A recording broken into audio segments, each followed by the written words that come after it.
Bireylere yüzme öğretirken veya eğitim sürecinin bazı aşamalarında ayak paleti kullanılması gerekebilmektedir. Hangi hallerde gerekir sorusunun yanıtına geçmeden önce bu işin mutlaka eğitmen kontrolünde yapılması gerektiğini vurgulamak isterim. Zira seçilecek olan paletin ne uzunlukta olacağı ve ne kadar süreyle kullanılacağı eğitmen tarafından belirlenir. Hangi hallerde ve nasıl palet kullanılmalı? İster yetişkin ister çocuklar için olsun, yüzme eğitiminde uygulanacak olan palet çalışması ve prensipler hemen hemen aynıdır. Yüzme eğitimi verilen havuzlarda genellikle kauçuk turuncu paletler kullanılır. Bu ürünler çeşitli markalar tarafından üretilmekte olup piyasada bulabileceğiniz en ucuz ve en kullanışlı paletlerdir. Yekpare ve yumuşak oluşları tercih edilmesindeki diğer bir etkendir. Eğitim süreci sonunda paletler uçlarından kesildikçe kullanılamayacak hale geleceğinden ucuz olan turuncu paletlerin tercih edilmesini öneririm. Ayak vuruşu sırasında dizini gereğinden fazla büken yüzücülere palet kullandırılabilir.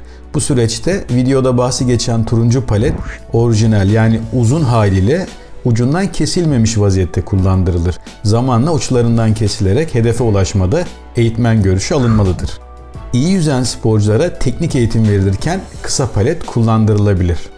Kelebek stili öğrenmekte olan sporculara kısa palet kullandırılabilir. Bacak kaslarının kuvvetli ve dayanıklı olması için yüzücülere kısa palet kullandırılabilir. Teknik eğitimini tamamlamış olan yetişkin kursiyer yüzücüler, uzun mesafe yüzme çalışmalarına başlayacakları yeni döneme palet ile geçiş yapabilirler. Palet sayesinde kendilerine olan güvenleri artacak, antrenmandan keyif alacaklardır. Uzun mesafe yüzerken ayak vuruşlarındaki hatalar azalacak, böylece antrenmanın sonunu getirebileceklerdir. Bu dönemin başlangıcında palet kullanımına çok dikkat edilmesi gerekir.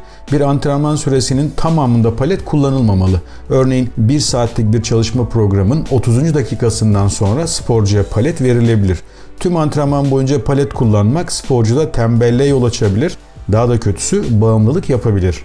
Yüzerken palete olan bağımlılık nedir, nasıl önlenir? Paletin sağladığı kolaylığı yaşayan her yüzücü adayı bilinçli kullanmadığı sürece palete bağımlı hale gelir. Paletin hem fiziksel olarak hem de psikolojik olarak sporcu üzerinde sağladığı katkıdan kurtulmanın tek yolu azaltarak bırakma yöntemidir. Periyodik zaman dilimleri sonunda paletin ucundan keserek paletin desteğini azaltma yöntemine azaltarak bırakma yöntemi diyoruz.